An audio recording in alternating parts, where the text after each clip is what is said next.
ദൈവത്തിന്റെ സ്തോത്രം. ഈ ഒരു പുതുവർഷത്തിലേക്ക് പുതുവർഷത്തിലെ ആദ്യ ഞായറാഴ്ച എല്ലാവരെയും ദൈവം ഇപ്രകാരം വിളിച്ച് കൂട്ടി വരുത്തിയല്ലോ.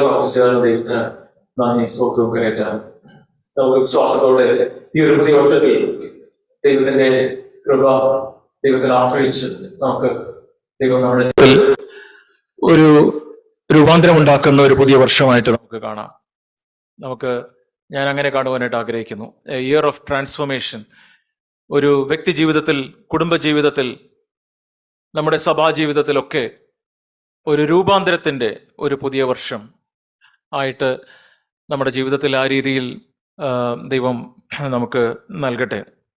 നമ്മൾ 1 രാജാക്കന്മാർ 6-ാം അധ്യായത്തിന്റെ 7-ാം വാക്യത്തിൽ വെട്ടുകുഴിയിൽ വെച്ച് തന്നെ കുറവ് തീർത്ത കല്ലുകൾ കൊണ്ട് ആലയം പണിയുന്നതിനെ കുറിച്ച് നാം വായിക്കുന്നുണ്ട്. അപ്പോൾ നമ്മുടെ ജീവിതത്തിൽ നമ്മെ രൂപാന്തരപ്പെടുത്തുവാനായിട്ട് ദൈവം അനുവദിച്ചിരിക്കുന്ന പല വെട്ടുകുഴികളുണ്ട്. അത് നമ്മുടെ വീടാണ്, നമ്മുടെ ക്വാറി. അപ്പോൾ വീടാവുന്ന ക്വാറിയിൽ നമ്മളെ ചിസൽ ചെയ്യുന്ന, കല്ലുകളെ ചിസൽ ചെയ്യുന്ന പല അവസരങ്ങൾ നമുക്ക് ലഭിക്കുന്നു. നമ്മുടെ ജോലിസ്ഥലം മറ്റൊരു വെട്ടുകുഴിയാണ്. നമ്മുടെ സഭാജീവിതം ഇതെത്ര അത്ഭുതകരമാണ്. വ്യത്യസ്തരായ ആളുകൾ, വ്യത്യസ്തമായ സമൂഹത്തിലെ വ്യത്യസ്ത നിലകളിലുള്ള, വ്യത്യസ്ത ബാക്ക്ഗ്രൗണ്ടുള്ള ആളുകളെ ഒരുമിച്ച് ചേർത്ത് ദൈവം നമ്മുടെ തോളുകൾ അന്യോന്യം കൂട്ടിമുട്ടി ഉരഞ്ഞ് നമ്മിലൊരു പണി ദൈവം ചെയ്യുന്നു. ഇങ്ങനെ ഉള്ള ദൈവത്തിന്റെ ഒരു അത്ഭുത പ്രവർത്തിക്കായിട്ട് നമുക്ക് ദൈവത്തിന് നന്ദി പറയാം. നമുക്ക് ആ ഒരു രൂപാന്തരം, നാം എല്ലാവരും പല രീതിയിൽ പല വ്യത്യസ്തമായ ടെമ്പറമെന്റ് ഉള്ളവരാണ്, വ്യത്യസ്ത സ്വഭാവ, വ്യത്യസ്ത പ്രകൃതക്കാരാണ് ഉള്ളവരാണ്. അതിന്റെ മധ്യത്തിൽ നമ്മെ ഓരോരുത്തരെയും എടുത്ത് കർത്താവിനെ നമ്മെ രൂപാന്തരപ്പെടുത്തുവാൻ കഴിയും എന്നുള്ളത് എത്ര അത്ഭുതകരമായ ഒരു കാര്യമാണ്. നമ്മൾ ദൈവവചനത്തിൽ ഇടിമക്കളെ കുറിച്ച് വായിക്കുന്നുണ്ട്. നിങ്ങൾ കേട്ടിട്ടുണ്ടാവും, ഇടിമക്കൾ, സൺസ് ഓഫ് തണ്ടർ എന്ന് പറയുന്നവരാണ്. അത് സെബദിയുടെ മക്കളായിട്ടുള്ള യാക്കോബും യോഹന്നാനുമാണ്. അവരാണ് ഇടിമക്കൾ. അവരെ ഇടിമക്കൾ ബോവനേർഗസ് എന്ന് പറഞ്ഞ് യേശുക്രിസ്തു സാധാരണ ആളുകൾക്കൊക്കെ വേറെ പേര് കൊടുത്തിട്ടുണ്ട്. ഷിമോൻ, പത്രോസ്, അപ്പൊ അങ്ങനെയൊക്കെ പേര്. പക്ഷെ ഒരു നിക്നെയിം വിളിച്ചത് ഇവിടെ മാത്രമേ നമ്മൾ കാണുന്നുള്ളൂ. ഒരു നിക്നെയിം ബോവനേർഗസ്, ഇടിമക്കൾ. അതിന്റെ കാരണം എന്താന്ന് വെച്ചാൽ ഇവർ രണ്ടുപേരും വളരെ എരിവുള്ളവരും പെട്ടെന്ന് ദേഷ്യപ്പെടുന്നവരും ഒക്കെ ആയിരുന്നു. അവര് ഒരു സമയത്ത് യേശുക്രിസ്തു പ്രസംഗിക്കുമ്പോൾ വേറെ ചില ആൾക്കാരൊക്കെ അവിടെ നിൽക്കുന്നത് കണ്ടപ്പോ, പ്രസംഗിക്കുന്നതൊക്കെ കണ്ടപ്പോ അവര് പറഞ്ഞു, അവരുടെ മേൽ സ്വർഗത്തിൽ നിന്ന് തീ ഇറങ്ങാൻ വേണ്ടി ഞങ്ങൾ പ്രാർത്ഥിക്കട്ടെ, ഞങ്ങൾ തീയിറക്കട്ടെ എന്ന് ചോദിച്ചു. അപ്പൊ ഈ രീതിയിലുള്ള വേറൊരു സമയത്ത് ഇവര് വന്നിട്ട് യേശുവിനോട് പറഞ്ഞു, ഞങ്ങൾ നിന്റെ മഹത്വത്തിൽ ഞങ്ങൾക്ക് ഒരാൾക്ക് നിന്റെ വലത്ത് ഭാഗത്തും ഒരാൾക്ക് നിന്റെ ഇടത്ത് ഭാഗത്തും ഇരിക്കാനായിട്ട് പറ്റുമോ? അപ്പോ ഇങ്ങനെയുള്ള ആളുകൾ, അവരുടെ അന്വേഷണമൊക്കെ വലിയ വലിയ കാര്യങ്ങളായിരുന്നു. അവരുടെ സ്വഭാവം, പ്രകൃതം ഇങ്ങനെയുള്ളവരെ. പക്ഷെ ഇങ്ങനെയുള്ള ആളുകളെ കർത്താവിനോട് ചേർത്ത് നിർത്തി രൂപാന്തരപ്പെടുത്തി എന്നുള്ളത് എത്ര അത്ഭുതകരമായ കാര്യമാണ്. ആ കൂട്ടത്തിലുള്ള യാക്കോബ് കുറച്ച് വർഷങ്ങൾ കഴിഞ്ഞപ്പോൾ ദൈവത്തിന് വേണ്ടി ഒരു ഹെരോദാവ് അവനെ കൊന്നു. അവനൊരു മാർട്ടിയറായി, അവനൊരു രക്തസാക്ഷിയായി മരിച്ചു. മറ്റേ ആ യോഹന്നാനെ കുറിച്ച് നമ്മൾ പിന്നീട് വായിക്കുന്നത്, ഈ ഇടിമകനായ, ഈ എരിവുകാരനായ, ഈ ദേഷ്യക്കാരനായ യോഹന്നാൻ, ആ യോഹന്നാനാണ് സ്നേഹത്തിന്റെ അപ്പോസ്തലനായിട്ട് കുഞ്ഞുങ്ങളെ നിങ്ങൾ സ്നേഹിക്കണം, ദൈവത്തെ സ്നേഹിക്കണം, നിങ്ങൾ അന്യോന്യം സ്നേഹിക്കണം എന്ന് പറഞ്ഞ് ഒരു സ്നേഹത്തിന്റെ അപ്പോസ്തലനായി മാറിയത്. ഈ ഒരു രൂപാന്തരം നമുക്കും എൻ്റെ ജീവിതത്തിലും കർത്താവെ, വ്യക്തിപരമായിട്ട് എന്നെയും അങ്ങ് ഈ ഒരു വർഷം അങ്ങ് മാറ്റണമേ കർത്താവെ. പലപ്പോഴും നമ്മൾ പറയും, ഞാൻ പണ്ട് മുതലേ അങ്ങനെയാ, എനിക്ക് മാറാൻ പറ്റുന്നില്ല.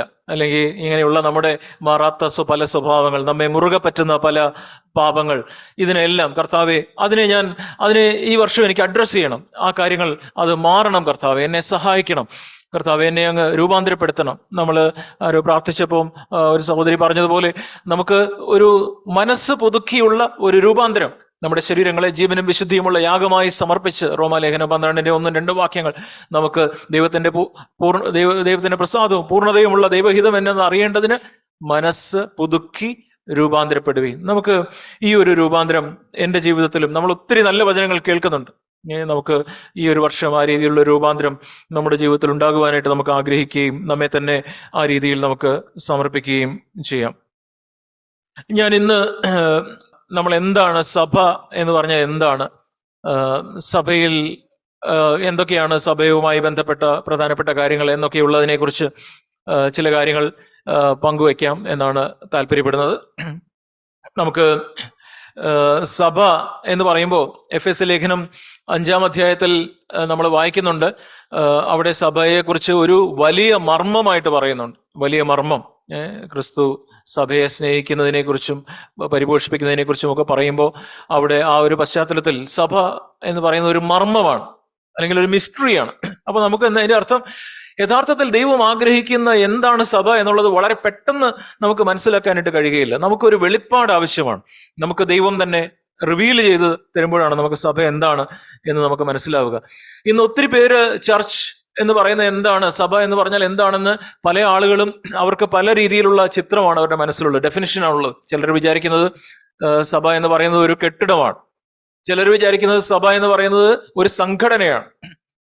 ഈ രീതിയിൽ പല ആളുകൾക്കും സഭ എന്നതിനെ കുറിച്ച് പല കാഴ്ചപ്പാടുകളുണ്ട്. എന്നാൽ എന്താണ് യഥാർത്ഥത്തിൽ സഭ?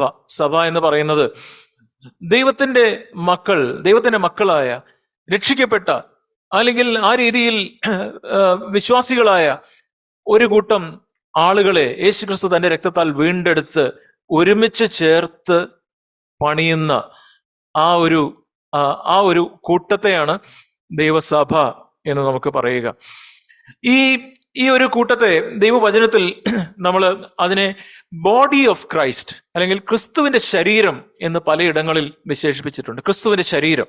അപ്പൊ ഒരു ശരീരമായിട്ട് പല തരത്തിലുള്ള അവയവങ്ങൾ ഉള്ള പല വ്യത്യസ്തരായ ആളുകൾ, കയ്യിൽ വിരലുണ്ട്, കാലുണ്ട്, കണ്ണുണ്ട്, മൂക്കുണ്ട്, ചെവിയുണ്ട്, ഇങ്ങനെ പല ബാഹ്യമായിട്ട് നമുക്ക് കാണാവുന്ന അവയവങ്ങൾ, ആന്തരികമായിട്ടുള്ള അവയവങ്ങൾ, ഈ അവയവങ്ങളെല്ലാം കൂടെ ചേർത്തിട്ടുള്ള ഒരു ശരീരം, അത് ക്രിസ്തുവിന്റെ ശരീരമായിട്ട് സഭയെക്കുറിച്ച് വചനത്തിൽ പറയുന്നുണ്ട്. നമ്മൾ റോമാലേഖനത്തിൽ തന്നെ 12-ാം അധ്യായത്തിൽ അതിന്റെ നമ്മുടെ രൂപാന്തരത്തെക്കുറിച്ച് പറഞ്ഞ ശേഷം 5ഉം 6ഉം വാക്യങ്ങൾ നോക്കുക. അവിടെ 5ഉം 6ഉം വാക്യങ്ങളിൽ എന്താണ് പറയുന്നത്? ഒരു ശരീരത്തിൽ നമുക്ക് പല അവയവങ്ങൾ ഉണ്ടല്ലോ, എല്ലാ അവയവങ്ങൾക്കും പ്രവൃത്തി ഒന്നല്ല താനും. എന്നിട്ട് അതിന്റെ തുടർന്ന് 6-ാം വാക്യത്തിൽ പറയുന്നു, അതുപോലെ പലരായ നാം ക്രിസ്തുവിൽ ഒരു ശരീരവും എല്ലാവരും തമ്മിൽ അവയവങ്ങളും ആകുന്നു. അപ്പൊ ക്രിസ്തുവിൽ ഒരു ശരീരം, എല്ലാവരും തമ്മിൽ അവയവങ്ങളാകുന്നു എന്ന് നാം അവിടെ വായിക്കുന്നു. നമ്മൾ ഇതേ കാര്യം തന്നെ 1 Corinthians 12:27, 1 Corinthians 12:27 നാം വായിക്കുന്നുണ്ട്. നമ്മൾ പലപ്പോഴും ഇത് ഈ കർത്തൃമേശയുടെ സമയത്തൊക്കെ ഈ ഭാഗങ്ങളൊക്കെ ചിലപ്പോൾ വായിക്കാറുണ്ട്. എന്നാൽ നിങ്ങൾ ക്രിസ്തുവിന്റെ 1 Corinthians 12:27, എന്നാൽ നിങ്ങൾ ക്രിസ്തുവിന്റെ ശരീരവും ഓരോരുത്തൻ വെവ്വേറെയായി അവയവങ്ങളും ആകുന്നു. അപ്പൊ നമ്മെക്കുറിച്ച് ദൈവവചനം പറയുന്നു, ക്രിസ്തുവിന്റെ ശരീരം, നമ്മൾ ഓരോരുത്തരും ആ ശരീരത്തിന്റെ അവയവങ്ങൾ. അപ്പൊ നമുക്ക് ഇങ്ങനെയാണെങ്കിൽ, ഇത് ക്രിസ്തുവിന്റെ ശരീരമാണെങ്കിൽ, ഈ ദൈവസഭയിൽ നമുക്ക് എങ്ങനെയാണ് അംഗങ്ങളാകാനായിട്ട് കഴിയുക? അപ്പൊ ഇവിടെ സഭയിൽ ആളുകളെ ചേർക്കുന്നതിന്റെ ജോലി എന്ന് പറയുന്നത് ഇവിടെ ആരുടെയും ജോലിയല്ല. നമ്മളല്ല സഭയിൽ ആളുകളെ ചേർക്കുന്നത്. സഭയിൽ ആളുകളെ ചേർക്കുന്നത് ആരാണ്? ദൈവമാണ് സഭയിൽ ആളുകളെ ചേർക്കുന്നത്. നമുക്ക് ദൈവവചനത്തിൽ അങ്ങനെ പറയുന്നുണ്ട്. അപ്പോസ്തല പ്രവൃത്തികൾ 2-ാം അധ്യായത്തിന്റെ 46-ാം വാക്യം, അപ്പോസ്തല പ്രവൃത്തികൾ 2:46, അതിന്റെ അവസാന ഭാഗത്ത് അവിടെ എന്താണ് പറയുന്നത്? കർത്താവ് രക്ഷിക്കപ്പെടുന്നവരെ ദിനംപ്രതി സഭയോട് ചേർത്തുകൊണ്ടിരുന്നു. അപ്പൊ ദിനംപ്രതി ഈ രീതിയിൽ ഇപ്പം ആഴ്ചതോറും അല്ലെങ്കിൽ പല ആ രീതിയിൽ ദൈവം സഭയോട് ചേർക്കുന്നത് കർത്താവാണ്. അപ്പൊ കർത്താവ് ദിനംപ്രതി വ്യക്തികളെ സഭയോട്. അപ്പൊ ഇവിടെയും പല ആളുകളും ഈ രീതിയിൽ വരുമ്പോൾ നാം ഉറപ്പാക്കേണ്ടത്, ആളുകൾ ഇവിടെ വരുമ്പോൾ അവര് രക്ഷിക്കപ്പെട്ടവരാണ് സഭയിലേക്ക് സഭയിലേക്ക് അംഗങ്ങളായി ചേർക്കപ്പെടും.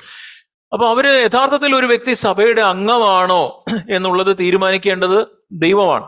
അതൊരു രജിസ്റ്ററിലുള്ള പേരുകൊണ്ട് നമുക്ക് ഒരു അംഗമാണോ എന്ന് തീരുമാനിക്കാനായിട്ട് കഴിയുകയില്ല. അപ്പൊ നമുക്ക് ഈ ശരീരത്തിന്റെ ഒരു അവയവം, ഈ കൈ പറയുക, ഞാൻ ഇന്ന് ശരീരത്തിലേക്ക് പോവുകയാണ്, അങ്ങനെ പറയാൻ പറ്റുമോ? ഈ കൈ ഒന്നുകിൽ ശരീരത്തിന്റെ അവയവമാണ്, അല്ലെങ്കിൽ അവയവം അല്ല. അപ്പോ അതുപോലെ ചില ആളുകൾ നമ്മൾ സാധാരണ പറയും, ഞാൻ ഇന്ന് ചർച്ചിൽ പോവുക, ഞാൻ ഇന്ന് പള്ളിയിൽ പോവുക. നമുക്കങ്ങനെ ചർച്ചിലേക്ക് പോകാനും ചർച്ചിൽ നിന്ന് വരാനും നമുക്ക് പറ്റുകയില്ല. നമ്മൾ ഒന്നുകിൽ ചർച്ചിന്റെ ഭാഗമാണ്, നമ്മൾ ഒന്നിൽ ചർച്ചിന്റെ ഒരു ഭാഗമാണ്. നമുക്ക് ഭാഗമാകാനായിട്ടേ കഴിയുകയുള്ളൂ. അപ്പൊ നമ്മെ ചർച്ചിന്റെ സഭയുടെ ഭാഗമായി നിലനിർത്തുന്നത് ഈ തലയുമായിട്ടുള്ള ബന്ധമാണ്, ആ ജീവനാണ്. ആ ജീവൻ എൻ്റെ കൈയിലേക്ക് ഒഴുകുന്നത് കൊണ്ട് ഞാൻ ഈ കൈ സഭയുടെ ഭാഗമാണ്. അതുകൊണ്ട് ഒരു വ്യക്തി സഭയുടെ ഭാഗമാണോ അല്ലയോ എന്ന് തീരുമാനിക്കുന്നത് അല്ലെങ്കിൽ അറിയുന്നത് അത് തലയാണ്. തലയിലൂടെ, അല്ലെങ്കിൽ ക്രിസ്തുവാകുന്ന തലയ്ക്ക് അറിയാം ഈ വ്യക്തിക്ക് എന്നോട് കണക്ഷൻ ഉണ്ടോ, ഈ വ്യക്തി ഞാൻ കൊടുക്കുന്ന എന്നോട് കണക്ഷൻ ഉണ്ടോ, ഈ വിരലുകൾക്ക് എന്നോട് കണക്ഷൻ ഉണ്ടെങ്കിൽ, ഈ തലയുമായിട്ട് ബന്ധമുണ്ടെങ്കിൽ തല ഒരു ഇൻസ്ട്രക്ഷൻ കൊടുക്കുമ്പോൾ, കൈ ഉയർത്താനായിട്ട് പറയുമ്പോൾ ഈ കൈ ഉയർത്തും, വിരലുകൾ ചലിപ്പിക്കാനായിട്ട് പറയുമ്പോൾ വിരലുകൾ ചലിപ്പിക്കും. അപ്പോ ഈ സഭയിൽ ഈ വിരലുകൾക്ക് അതിന് തന്നെ ഒരു അസ്തിത്വമില്ല. വിരലുകൾ ഈ കൈ പത്തിയോട് ചേർന്നിരിക്കുന്നു, ഇവിടെയുള്ള കൈക്കുഴയോട് ചേർന്നിരിക്കുന്നു. ഈ കൈക്കുഴ ഞാൻ കൈ ഉയർത്തണമെങ്കിൽ ഈ മുട്ടിനോട് ചേർന്നിരിക്കുന്നു, മുട്ട് എൻ്റെ ഷോൾഡറിനോട് ചേർന്നിരിക്കുന്നു. അപ്പോ തല ഒരു ഇൻസ്ട്രക്ഷൻ കൊടുത്താലും ഈ വിരലുകൾ കൈക്കുഴയോട് കീഴ്പ്പെട്ടിരിക്കണം. കൈക്കുഴ ഇത് ഉയർത്തുമ്പോൾ വിരലുകളും ഉയരണം. അപ്പോ ഈ കൈ മുഴുവൻ ഉയരണമെങ്കിൽ ഷോൾഡറിന് കീഴ്പ്പെട്ടിരിക്കണം, ഈ എൽബോയ്ക്ക് ഈ അതിന്റെ താഴെയുള്ള ഭാഗം കീഴ്പ്പെട്ടിരിക്കണം. അപ്പോ ചില ആൾക്കാർ പറയും ഞാൻ ദൈവത്തോട് ബന്ധപ്പെട്ടിട്ടുണ്ട്, എനിക്ക് ദൈവം മാത്രം മതി. പക്ഷെ അങ്ങനെയല്ല. ഒരു എഫക്റ്റീവ് ആയിട്ടുള്ള ഒരു മെമ്പറായിട്ട് നമ്മൾ ഫംഗ്ഷൻ ചെയ്യണമെങ്കിൽ ആദ്യം നാം രക്ഷിക്കപ്പെട്ട് ആ ദൈവിക ജീവൻ നമ്മിലേക്ക് കടന്നു വന്ന് ദൈവം നമുക്ക് മേൽ വച്ചിരിക്കുന്ന എല്ലാ തരത്തിലുള്ള ഈ തരത്തിലുള്ള പലതരത്തിലുള്ള അധികാരങ്ങൾക്കും നമ്മൾ കീഴ്പ്പെട്ട് ചേർന്ന് നാം പണിയപ്പെടുമ്പോഴാണ് നാം ആ സഭയുടെ ഭാഗമായിട്ട് നമുക്ക് വളരുവാനായിട്ട് കഴിയുക. അപ്പൊ ഇവിടെ ആരെങ്കിലും ഇതുവരെ നിങ്ങൾക്ക് രക്ഷിക്കപ്പെട്ടിട്ടില്ലാത്ത ആരെങ്കിലും ഇവിടെ ഉണ്ടെങ്കിൽ, കുഞ്ഞുങ്ങൾ അല്ലെങ്കിൽ മറ്റാരെങ്കിലും ആ രീതിയിൽ രക്ഷിക്കപ്പെട്ടിട്ടില്ലെങ്കിൽ, യേശുക്രിസ്തു നിങ്ങളെ സ്നേഹിക്കുന്നു. വ്യക്തിപരമായിട്ട് യേശുക്രിസ്തു കാൽവരി ക്രൂശിൽ യാഗമായി തീർന്നത്, രക്തം ചിന്തി മരിച്ചത്, ക്രൂശിൽ മരിച്ചത് നമ്മുടെ പാപങ്ങളുടെ വിമോചനത്തിനായിട്ടാണ്. അതുകൊണ്ട് ആരെങ്കിലും സത്യസന്ധമായിട്ട് യേശുവിന്റെ അടുക്കിലേക്ക് ചെന്ന്, കർത്താവേ ഞാനൊരു പാപിയാണ്, അങ്ങയുടെ രക്തത്താൽ എന്നെ കഴുകി എന്നെ ശുദ്ധീകരിച്ച് അങ്ങയുടെ മകനാക്കി മാറ്റണമേ, അങ്ങയുടെ മകളാക്കി മാറ്റണമേ എന്ന് പറഞ്ഞ് ആവശ്യബോധത്തോടെ യേശുവിന്റെ അടുക്കിലേക്ക് വരുമ്പോൾ നമുക്ക് മറ്റ് യാഗങ്ങളോ മറ്റു തരത്തിലുള്ള മറ്റ് സാക്രിഫൈസസോ ഒന്നും കൊടുക്കാതെ, പണവും ഒന്നും കൊടുക്കണ്ട, നിങ്ങളെ തന്നെ ആ രീതിയിൽ ദൈവകരങ്ങളിലേക്ക് സത്യസന്ധമായിട്ട് നിങ്ങളുടെ കഴിഞ്ഞ കാലങ്ങളെ തെറ്റുകളെ ഏറ്റുപറഞ്ഞ് ദൈവത്തിന്റെ അടുക്കിലേക്ക് വന്നാൽ യേശുവിന്റെ രക്തം സകല പാപവും കഴുകി നമ്മെ ശുദ്ധീകരിച്ച് കർത്താവ് നമ്മുടെ ഉള്ളിലേക്ക് വന്ന്, കർത്താവെ ഇനിമേൽ എന്റെ ജീവിതത്തിന്റെ ആ ഡ്രൈവിംഗ് സീറ്റ് ഞാൻ അങ്ങേക്ക് തരുന്നു, അങ്ങയുടെ ഇഷ്ടപ്രകാരം ഞാൻ ജീവിക്കാനായിട്ട് ആഗ്രഹിക്കുന്നു. ഇവിടെയാണ് നമ്മുടെ തുടക്കം. ഇതാണ് രക്ഷിക്കപ്പെടുക എന്ന് പറയുന്നതിന്റെ അർത്ഥം. നമുക്ക് കഴിഞ്ഞ വെള്ളിയാഴ്ച ഞങ്ങൾ ഇവിടെ ഇരുന്നപ്പോൾ ഇവിടെ പറയുകയാണ്, ഇപ്പോൾ ഇങ്ങനെ രക്ഷിക്കപ്പെടുന്നതിനെ കുറിച്ചുള്ള ചില നല്ല ട്രാക്റ്റുകൾ, ലഘുലേഖകൾ ഈയിടെ നമ്മൾ ചർച്ചയായിട്ട് പബ്ലിഷ് ചെയ്തിട്ടുണ്ട്. ജോജി ബേർ എഴുതിയ ചില ട്രാക്ട്സ് ഒക്കെ ഇവിടെ ഉണ്ട്. അപ്പോൾ ആ ട്രാക്ട്സ് നമുക്ക് എടുത്ത് പുതുതായിട്ട് വരുന്നവർക്ക് നമുക്ക് വായിക്കാം. ചില അടിസ്ഥാനപരമായ പുസ്തകങ്ങൾ നമ്മുടെ കയ്യിലുണ്ട്, ആ പുസ്തകങ്ങൾ വായിക്കാം. അത് മാത്രമല്ല, ഈ രക്ഷിക്കപ്പെട്ട് പലരും ദൈവസഭയോട് ചേരണമെന്ന് ദൈവം ആഗ്രഹിക്കുന്നു. ഒരു മനുഷ്യനും നശിച്ചു പോകുന്നത് ദൈവത്തിന് ഇഷ്ടമല്ല. അതുകൊണ്ട് നമുക്ക് നമ്മുടെ ബന്ധുക്കൾ, നമ്മുടെ റിലേറ്റീവ്സ്, നമ്മുടെ ഫ്രണ്ട്സ്, അവർക്ക് ഈ രീതിയിൽ ഈ രക്ഷയുടെ സന്ദേശം പങ്കുവെക്കുവാനും നമുക്ക് ഒരു താല്പര്യം, നമുക്ക് ആഗ്രഹം നമുക്ക് ഉണ്ടാവണം. അല്ലാതെ നാം സ്വാർത്ഥരായിട്ടിരിക്കുവാനായിട്ട് ദൈവം ആഗ്രഹിക്കുന്നില്ല. നമുക്ക് ലഭിച്ച ഈ സന്തോഷം മറ്റുള്ളവരുമായി പങ്കുവിടണം, അവരും ദൈവസഭയിലേക്ക് ചേർന്ന് ദൈവസഭയുടെ ഭാഗമായി തീർന്ന് അവരും പണിയപ്പെടണം എന്നുള്ള ആഗ്രഹവും നമുക്കുണ്ടാവണം. അപ്പോ ഇങ്ങനെയാണ് സഭയിലേക്ക് ആളുകൾ ചേർക്കുന്നത് ദൈവമാണ്, നിലനിർത്തുന്നത് ദൈവമാണ്. അതിനായിട്ട് ഒരു പക്ഷേ ഈ കയ്യിൽ എന്തെങ്കിലും ഒരു പ്രശ്നം, ഒരു മുറിവുണ്ടാവുമ്പോൾ ഈ മുറിവിനെ അവിടെ മുറിവിൽ മരുന്ന് പുരട്ടാനായിട്ട് ഈ മറ്റേ കൈ അവിടെ നമ്മൾ ഉപയോഗിക്കേണ്ടി വരും. അപ്പോൾ ദൈവം അവിടെയുള്ള നമ്മുടെ മറ്റുള്ള വ്യക്തികളുടെ മാറ്റത്തിന്റെ പ്രോസസ്സിൽ, ആ ഒരു പ്രവൃത്തിയിൽ നമ്മുടെ മറ്റ് അവയവങ്ങൾക്കും പങ്കുണ്ട്. മറ്റവയവങ്ങളും ചേർന്നാണ് ആ പണി നടക്കുന്നത്. രണ്ടാമതായിട്ട് നമുക്ക് എന്താണ് ഈ സഭയുടെ ഉദ്ദേശം? അപ്പൊ സഭ എന്ന് പറയുന്നതിന്റെ ഉദ്ദേശം എന്താണ്? ഈ സഭയിലൂടെ എന്താണ് നടക്കുന്നത്? ഇവിടെ വന്നു കഴിഞ്ഞാൽ പിന്നെ എന്താണ് ഇവിടെ നടക്കുന്നത്? ദൈവവചനം അതിനെക്കുറിച്ച് എന്ത് പറയുന്നു? എഫെസ്യ ലേഖനം 4 അധ്യായത്തിൽ ദൈവസഭയെക്കുറിച്ച് അവിടെ പറയുന്നുണ്ട്. 11 മുതൽ 16 വരെയുള്ള വാക്യങ്ങൾ. ആ വാക്യങ്ങളിൽ അവിടെ ഞാനത് വായിക്കട്ടെ, പെട്ടെന്ന് വായിക്കാം.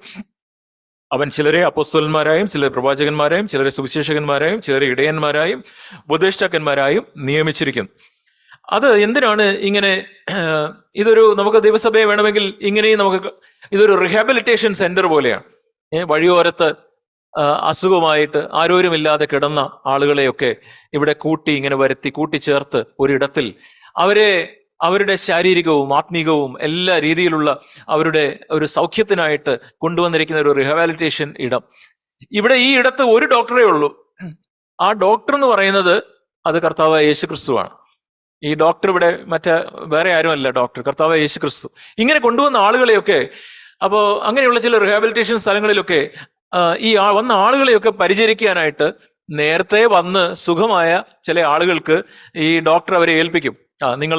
നിങ്ങൾ കുറെ നാള് ഇവിടെ വന്നിട്ട് ഇപ്പൊ കുറച്ച് ഭേദമായല്ലോ, ഇനിയിപ്പോ ഈ പുതുതായിട്ട് വരുന്ന ആളുകളെയൊക്കെ നിങ്ങളും കൂടെ അവരെ ശ്രദ്ധിക്കണം, അവരെ നോക്കണം, അവരും ഈ രീതിയിൽ അവരുടെ സൗഖ്യത്തിനായിട്ട് നിങ്ങൾ ശ്രദ്ധിക്കണമെന്ന് പറഞ്ഞ് ചില ഉത്തരവാദിത്തങ്ങൾ ചിലരെ ഏൽപ്പിക്കും.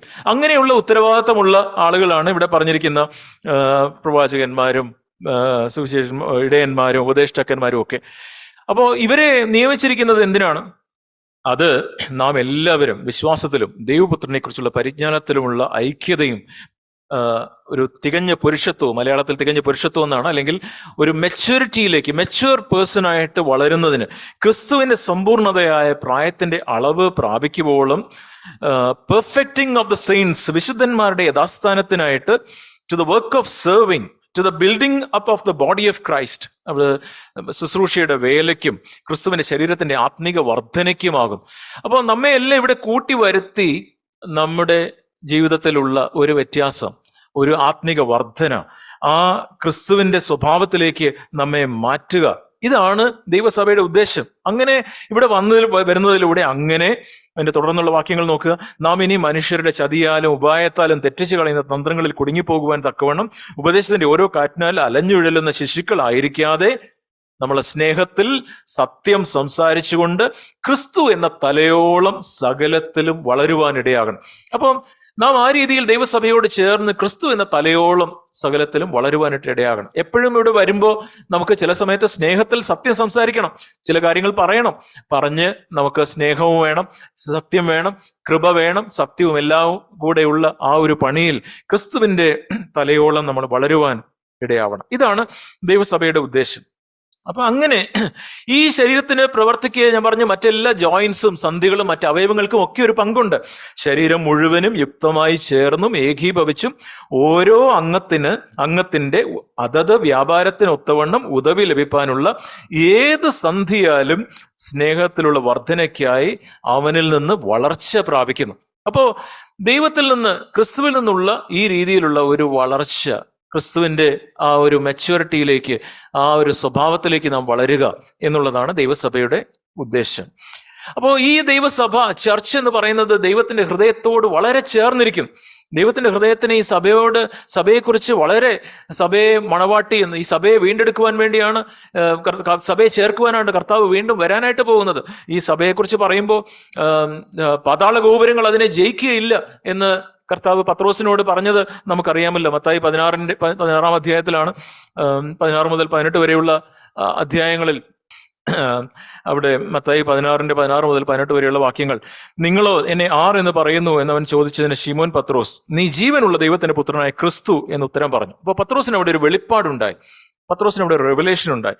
യേശു അവനോട്, ബെറിയവനാ ശിമോനെ, നീ ഭാഗ്യവാൻ, ജഡരക്തങ്ങളല്ല സ്വർഗസ്ഥനായ എന്റെ പിതാവത്രേ നിനക്കിത് വെളിപ്പെടുത്തിയത്. അപ്പൊ എന്നിട്ട് ഈ പത്രോസിനോട്, ഞാൻ മത്തായി 16 അധ്യായത്തിൽ നിന്നാണ് വായിക്കുന്നത്, 17-18 വാക്യങ്ങൾ ഇവിടെ. എന്നിട്ട് പത്രോസിനോട് പറയുന്നു, 18 വാക്യം, നീ പത്രോസ് ആകുന്നു. അപ്പൊ അതിന്റെ ഇംഗ്ലീഷിൽ നീ പത്രോസ് എന്നുള്ളത് അതിന്റെ മൂല ഭാഷയിൽ ഉപയോഗിച്ചിരിക്കുന്നത് പെട്രോസ്, നീ പെട്രോസ് ആകുന്നു. ഈ പെട്രോസ് എന്ന് പറഞ്ഞാൽ അതിന്റെ അർത്ഥം ഒരു കല്ല് അല്ലെങ്കിൽ ഒരു ചെറിയ പാറക്കഷണം, അതാണ് ഈ പെട്രോസ് എന്ന് പറയുന്നത്. നീ പെട്രോസ് ആകുന്നു, ദൗ ആർട്ട് പീറ്റർ, പെട്രോസ്. എന്നിട്ട് പറയുന്നത് അപ്പോൺ ദിസ് റോക്ക്. ആ റോക്ക് എന്ന് പറയുന്നത്, പാറ എന്ന് പറയുന്നത് ഇതേ വാക്കല്ല ഉപയോഗിച്ചിരിക്കുന്നത്, പെട്രോസ് എന്നുള്ള വാക്കല്ല ഉപയോഗിച്ചിരിക്കുന്നത്. അവിടെ പെട്ര എന്ന് പറഞ്ഞൊരു വാക്കാണ് ഉപയോഗിച്ചിരിക്കുന്നത്. പെട്ര എന്ന് പറഞ്ഞാൽ ഒരു വലിയ പാറ, ഒരു വലിയ ഒരു മല പോലെയുള്ള ഒരു വലിയ പാറ എന്നാണ് ഈ പെട്ര എന്ന വാക്കിന്റെ അർത്ഥം. അപ്പോ അവിടെ കർത്താവ് പറയുന്നു, നീ പത്രോസ് ആകുന്നു. ഈ നേരത്തെ പറഞ്ഞ, നിനക്ക് യേശുക്രിസ്തു ദൈവപുത്രനാണെന്നൊരു വെളിപ്പാട് നിനക്കുണ്ടായല്ലോ. ആ കർത്താവിന്റെ മേൽ നിനക്ക് ലഭിച്ച ആ വെളിപ്പാട്, യേശുക്രിസ്തു ദൈവപുത്രനാണെന്ന് ലഭിച്ച വെളിപ്പാടിന്റെ മേലാണ് ഞാൻ സഭയെ പണിയാനായിട്ട് പോകുന്നത്. അപ്പോ ദൈവത്തിന്റെ സഭയെ പണിയുന്നത് ഈ പെട്ര എന്ന് പറയുന്ന വലിയ പാറയായ ക്രിസ്തുവിന്റെ മേലാണ്. അല്ലെങ്കിൽ ആ ക്രിസ്തു ദൈവപുത്രനാണ് എന്നുള്ള ഒരു വെളിപ്പാട് ഓരോ വ്യക്തികൾക്കും, സഭയോടിലേക്ക് വരുന്ന ഓരോരുത്തർക്കും വ്യക്തിപരമായിട്ട് അങ്ങനെയുള്ള ഒരു വെളിപ്പാടുണ്ടായി അവരെ ചേർത്താണ് ദൈവം ഈ സഭയെ പണിയുന്നത്. ഓക്കെ, എന്നിട്ട് ആ സഭയെക്കുറിച്ച് ദൈവത്തിന്റെ ഹൃദയത്തിലുള്ള ഒരു സന്തോഷം, താല്പര്യം പറയുന്നു. ഞാൻ എൻ്റെ സഭയെ പണിയും, ഞാൻ എൻ്റെ സഭയെ പണിയും. സഭയിലേക്ക് ചേർക്കുന്നത് കർത്താവാണ്, സഭയെ പണിയുന്നത് കർത്താവാണ്. ഞാൻ എൻ്റെ സഭയെ പണിയും, പാതാള ഗോപുരങ്ങൾ അതിനെ ജയിക്കുകയില്ല എന്ന് ഞാൻ നിന്നോട് പറയുന്നു. അതുപോലെ തന്നെ നമ്മള് ഇവിടെ സഭയെക്കുറിച്ച്, സഭ കർത്താവിന്റെ ഹൃദയത്തിനോട് വളരെ ചേർന്നിരിക്കുന്നു എന്ന് പറയുമ്പോൾ, ഈ നമ്മൾ നേരത്തെ എഫെസ്യ ലേഖനത്തിൽ നിന്ന് വായിച്ച ഭർത്താക്കന്മാരെ ഭാര്യമാരെ സ്നേഹിക്കാനൊക്കെ പറഞ്ഞ ആ കോണ്ടെക്സ്റ്റിൽ അവിടെ 27-ാമത്തെ വാക്യത്തിൽ നോക്കുക.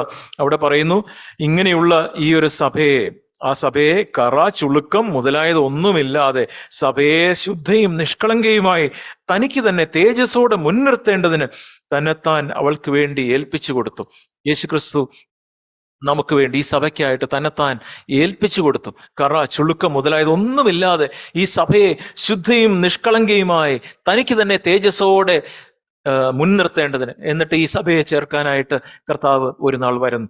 അപ്പോൾ ഈ സഭ ഇത്രയും കർത്താവിന്റെ ഹൃദയത്തോട് ചേർന്നിരിക്കുന്നെങ്കിലും സഭയെക്കുറിച്ച് ഒത്തിരി തെറ്റിദ്ധാരണകളും ആ സഭ ഒരു തെറ്റായ കാഴ്ചപ്പാട് ആളുകളുടെ ഹൃദയത്തിലേക്ക് അനേക വർഷങ്ങളായിട്ട് കയറി വന്നു. നമുക്ക് ആദ്യ നൂറ്റാണ്ടിലെ സഭയെക്കുറിച്ച് നമുക്കറിയാം. ആദ്യ നൂറ്റാണ്ടിൽ അവര് രക്ഷിക്കപ്പെട്ടു, സഭയായിട്ട് അവരൊന്നിച്ച് കൂടി വരാനായിട്ട് തുടങ്ങി. അവര് വീടുകൾ തോറും പല സ്ഥലങ്ങളിൽ അവർ കൂടി, അവര് സഭ ആ രീതിയിൽ ആത്മീകമായിട്ട് വളർന്നു. എന്നാൽ ചില നൂറ്റാണ്ടുകൾ കഴിഞ്ഞപ്പോ, ഏകദേശം 4 നൂറ്റാണ്ടുകൾ കഴിഞ്ഞപ്പോഴേക്കും അവിടെ തുടർന്ന് ഒരു 1000 വർഷങ്ങൾ ഈ സഭാ ചരിത്രത്തിൽ ഒരു ഇരുണ്ട കാലഘട്ടം, ഡാർക്ക് ഏജസ് അല്ലെങ്കിൽ ഒരു മെഡീവൽ പീരീഡ് എന്നൊക്കെ പറയുന്ന ഒരു കാലഘട്ടത്തിലൂടെ സഭ കടന്നുപോയി. ആ കാലഘട്ടത്തിൽ സഭ കടന്നുപോയപ്പോ സഭയിൽ ഒത്തിരി ദുരുപദേശങ്ങൾ സഭയിലേക്ക് കയറി വന്നു. ആ സമയത്താണ് പലതരത്തിലുള്ള തെറ്റായ ഉപദേശങ്ങൾ അവിടെ ഈ ദൈവവചനത്തിന് വിരുദ്ധമായിട്ടുള്ള നേതൃത്വം, ദൈവവചനത്തിന് വിരുദ്ധമായിട്ടുള്ള പല ആചാരങ്ങൾ, നിങ്ങളുടെ പാപക്ഷമയ്ക്കായിട്ട് നിങ്ങൾക്ക് പണം കൊടുത്ത് ഒരു ചീട്ട് വാങ്ങി നിങ്ങൾക്ക് പാപക്ഷമ ലഭിക്കും, നിങ്ങൾക്ക് പ്രാർത്ഥിക്കണമെങ്കിൽ നിങ്ങൾക്ക് വേണ്ടി ഒരു പ്രാർത്ഥന നിങ്ങൾക്ക് വിലയ്ക്ക് വാങ്ങാം, കാശ് കൊടുത്താൽ നിങ്ങൾക്ക് ഈ രീതിയിൽ പ്രാർത്ഥന വാങ്ങാം എന്നൊക്കെയുള്ള രീതിയിൽ വേഷവിധാനങ്ങളും, അങ്ങനെ ഒരു ക്ലർജി എന്ന് പറഞ്ഞ ഒരു പ്രത്യേക ഗ്രൂപ്പ് തങ്ങളെ തന്നെ ഉയർത്തിക്കൊണ്ടുവന്ന സാധാരണ ജനം എന്നുള്ള 2 തട്ടുകളാക്കി. ഇതൊക്കെ സംഭവിച്ചത് ഈ ഇരുണ്ട യുഗത്തിലാണ്, ഈ ഇരുണ്ട ഡാർക്ക് പീരീഡിലാണ്. ആ സമയത്ത് അന്ന് ദൈവവചനം പ്രിന്റ് ചെയ്യപ്പെട്ടിരുന്നില്ല. അപ്പൊ നമുക്കുള്ളതുപോലെ ഇന്ന് ദൈവവചനത്തിൽ നോക്കി മനസ്സിലാക്കുവാനും ആളുകൾക്ക് ആ രീതിയിൽ ഉള്ള അവസരങ്ങളില്ലായിരുന്നു. അപ്പൊ അങ്ങനെ ഈ ഇരുണ്ട യുഗത്തിൽ തെറ്റായ പഠിപ്പിക്കലുകൾ സഭയിൽ വളർന്നു വരികയും, അങ്ങനെ വളർന്നു വന്ന് ആ സമയത്തും ദൈവഭക്തന്മാരായ ചില ആളുകൾ ഉണ്ടായിരുന്നു. ആ കൂട്ടത്തിൽ ജോൺ വൈക്ലിഫ് എന്ന് പറയുന്ന ഒരു വ്യക്തി, അദ്ദേഹം ഈ 15-ാം നൂറ്റാണ്ടിന്റെ അവസാന ഭാഗത്ത് ദൈവവചനം ബൈബിൾ പ്രിന്റ് ചെയ്യുന്നതിനൊക്കെ ഉത്സാഹമെടുക്കുകയും അങ്ങനെ ദൈവവചനം ആളുകളുടെ കയ്യിലേക്ക് എത്താനായിട്ട് തുടങ്ങി. ജോൺ ഹസ് എന്ന് പറയുന്ന ഒരു ദൈവഭക്തനായ മനുഷ്യനെ കുറിച്ച് ചിലപ്പോൾ നിങ്ങൾ കേട്ടിട്ടുണ്ടായിരിക്കും. അദ്ദേഹവും ഇങ്ങനെയുള്ള ഈ കാര്യങ്ങളൊക്കെ തെറ്റാണ് എന്ന് പറഞ്ഞതിന് ആ ജോൺ ഹസിനെ, അന്നുണ്ടായിരുന്ന ആ സമൂഹം, അവര് ജോൺ ഹസിനെ പിടിച്ച് ഒരു സ്റ്റേക്കിൽ, ഒരു കമ്പിൽ കെട്ടി ഉയർത്തി അദ്ദേഹത്തെ തീ കൊളുത്തി, അദ്ദേഹം ഒരു മാർട്ടിറായി, രക്തസാക്ഷിയായിട്ട് മരിച്ച ഒരു വ്യക്തിയാണ് ജോൺ ഹസ്.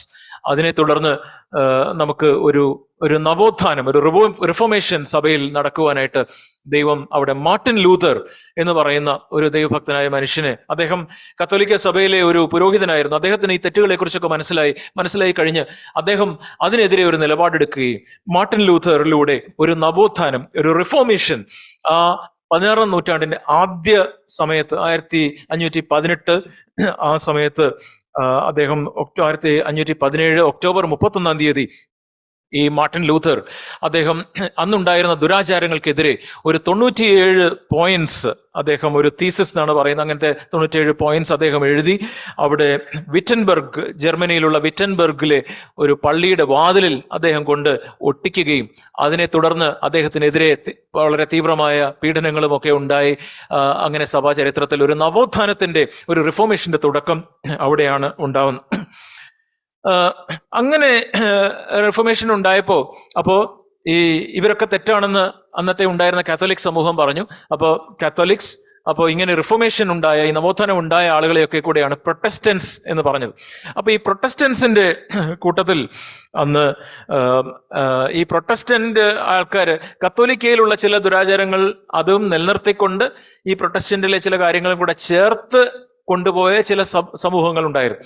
അങ്ങനെയുള്ള Anglican church, Yakoba church, orthodox church, ഇവരൊക്കെ ചില ദുരാചാരങ്ങളും കൂടെ അവർ കൂടെ ചേർത്ത് പിടിച്ചു. പക്ഷേ അതിലും കുറച്ചും കൂടെ ആ കാര്യങ്ങളൊക്കെ ഉപേക്ഷിച്ച് Presbyterian, Methodist, Baptist, Mar Thoma, CSI എന്നൊക്കെ പറഞ്ഞ് പിന്നെയും കാര്യങ്ങൾ മുമ്പോട്ട് വന്നു. അതിനെ തുടർന്ന് ഒരു ബ്രദറൻ ചർച്ചുകൾ, ദൈവവചനത്തിന്റെ അടിസ്ഥാനത്തിൽ നമുക്ക് ചർച്ച് എന്ന് പറയുന്നത് ഇങ്ങനെ ഒരു ഏക നേതൃത്വമായിരിക്കരുത്, അവിടെ പ്ലൂറൽ ലീഡർഷിപ്പ് ഒക്കെ വേണം എന്ന് പറഞ്ഞ് ബ്രദറൻ സമൂഹം വന്നു. അത് കഴിഞ്ഞ് പക്ഷേ അവിടെ ഒരു പരിശുദ്ധാത്മാവിന്റെ ഒരു നിറവും ആ രീതിയിലുള്ള പ്രവർത്തനങ്ങളും അതിന് അവർ ഊന്നൽ കൊടുത്തിരുന്നില്ല. തുടർന്ന് പെന്റെക്കോസ്റ്റൽ ഒരു ആ രീതിയിലുള്ള ഒരു ഉണർവ് ഉണ്ടാവുകയും അങ്ങനെയാണ് നമുക്ക് സഭാചരിത്രം മുമ്പോട്ട് വരുന്നത്. എന്നാൽ ഇങ്ങനെ ഈ പെന്റെക്കോസ്റ്റൽ വിഭാഗങ്ങളൊക്കെ മുമ്പോട്ട് വന്ന് ഈ കാലഘട്ടത്തിൽ വന്നെങ്കിലും വീണ്ടും നമ്മൾ തിരിച്ച് പഴയ രീതിയിലുള്ള പല തെറ്റായ ദുരാചാരങ്ങളും സഭയിലേക്ക് കടന്നു. നമുക്ക് അങ്ങനെയുള്ളപ്പോൾ തന്നെ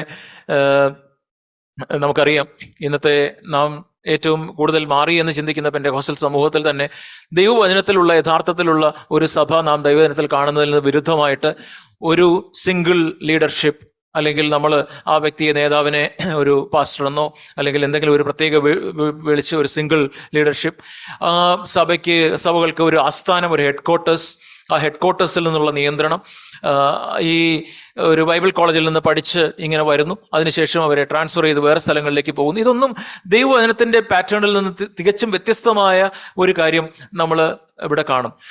ഇതിനെയും ആളുകൾ പിന്നീട് അംഗീകരിച്ച് ആ രീതിയിൽ അങ്ങനെ അതിനോട് ചേർന്ന് മുമ്പോട്ട് പോകുന്ന ഒരു ചിത്രമാണ് നാം കാണുന്നത്. എന്നാൽ നമ്മുടെ ദൈവവചനത്തിൽ നമ്മൾ കാണുന്നു, ലൂക്കോസ് 5:38 നാം എന്താണ് വായിക്കുന്നത്?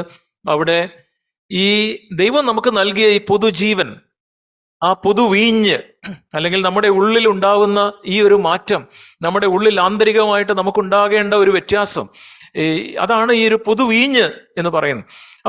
നമ്മൾ ലൂക്കോസ് 5:38 എന്താണ് വായിക്കുന്നത്? ആരും പുതുവീഞ്ഞ് പഴയ തുരുത്തിയിൽ പകരുമാറില്ല.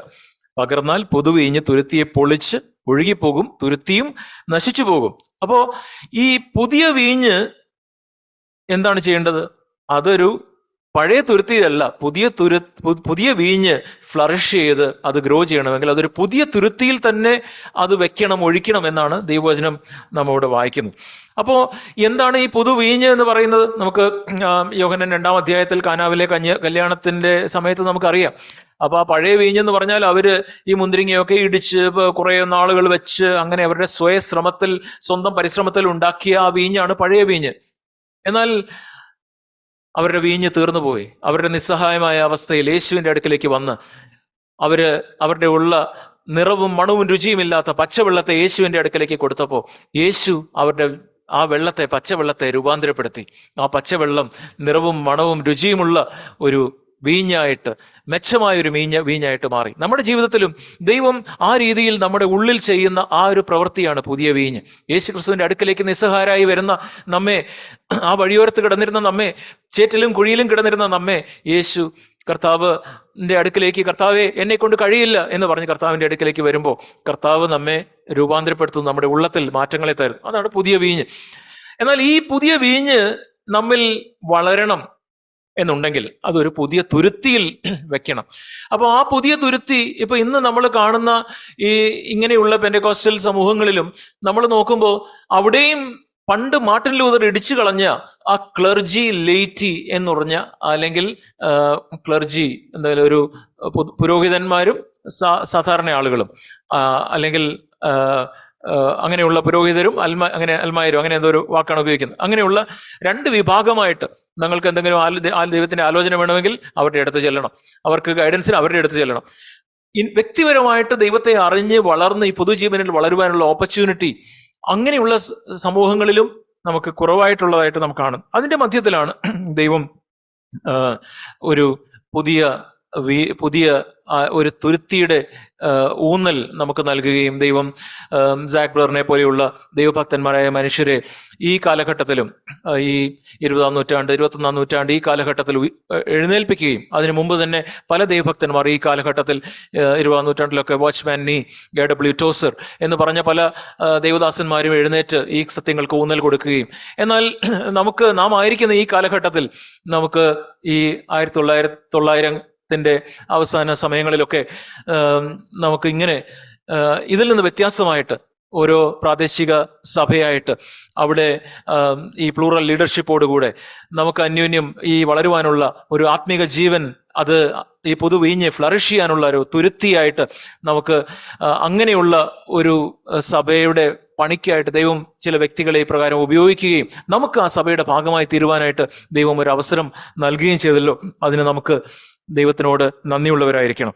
അപ്പോൾ ഇങ്ങനെ ഈ പുതിയ തുരുത്തിയുടെ ഒരു പ്രത്യേകത എന്ന് പറയുമ്പോൾ നമ്മൾ അതിന്റെ ഒന്നാമത്തെ പ്രത്യേകത എന്ന് പറയുന്നത്, നാം എല്ലാവരും തന്നെ ദൈവസഭയുടെ ഭാഗമായിരിക്കുന്ന എല്ലാവരും തന്നെ അവര് വിശുദ്ധ പുരോഹിത വർഗമാകേണ്ടതിന് പണിയപ്പെടുന്നു എന്ന് നാം 1 പത്രോസ് 2-ാം അധ്യായത്തിന് 5-ാം വാക്യത്തിൽ നമ്മൾ വായിക്കുന്നുണ്ട്. അപ്പോൾ നിങ്ങളും ജീവനുള്ള കല്ലുകൾ എന്ന പോലെ ആത്മീയ ഗൃഹമായി യേശുക്രിസ്തു മുഖാന്തരം ദൈവത്തിന് പ്രസാദമുള്ള ആത്മീയ യാഗം കഴിപ്പാൻ തക്കവണ്ണം വിശുദ്ധ പുരോഹിത വർഗമാകേണ്ടതിന് പണിയപ്പെടുന്നു. അപ്പോൾ ഒരു സെപ്പറേറ്റ് ആയിട്ടുള്ള ഒരു പുരോഹിത വർഗമല്ല, നാം ഓരോരുത്തരും അങ്ങനെയുള്ള ഒരു പുരോഹിത വർഗമാകണം എന്ന് ദൈവം ആഗ്രഹിക്കുന്നു.